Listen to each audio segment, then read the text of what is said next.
Hey everyone, I'm working on this 1999 Honda Magna, the 750 here, and just wanted to go over to the carbs here. I was cleaning them, and I've seen in the forums before how many people maybe have a broken tab or trying to take the velocity stacks off and have a problem with it. And I didn't see anything in the forums directly addressing this, so I just wanted to touch on it. Once you have the airbags off, you have your 4 velocity stacks. One is off right now, off screen.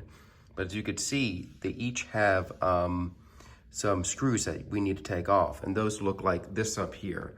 The problem in the past I've seen is people try to take one off and pull velocity stack off one at a time, but that's not the case. These screws go all the way through this housing here on this cover. So what you need to do is just bend these little tabs back here, as you can see.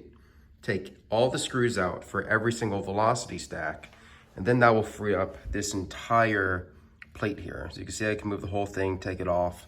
From the side, you can see the screws go all the way down. So now I'll go to a different angle here, but now you won't be able to break off these tabs. That's what happened on this first one here. As you can see, I have no more tabs. It only takes about 2.5 bends and they'll break off. So I'm getting a new one. This is no good, but you do need to take off each of these screws in order to access the plates and make it so you could turn it a quarter screw. So in this case, I loosened up a bit. I could turn it and get it out, but I'll show you a two-handed way to do it as well. All right, so what I mean by two hands here is, we could turn it out like this and that'll be fine. But just because the tabs are so, easy to break, we just lift this whole unit up a little bit, gives us complete clearance here, turn it for the tabs to line up, and then just simply pull it out. And there we are. No broken tabs, I didn't stress them all. Then when we put it back, we'll just do the same thing where we'll just hold it up, get it lined up, and then turn it. So we're never risking the tabs being compromised.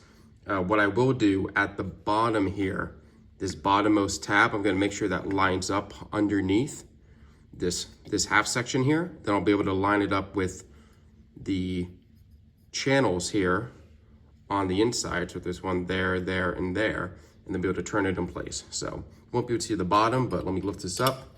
We'll get that bottom tab under that side, and then simply turn the whole thing. You can kind of see the tabs. I went from the opening here to where they'd be locked in place, and then just slide the whole thing down the channel, and we're set.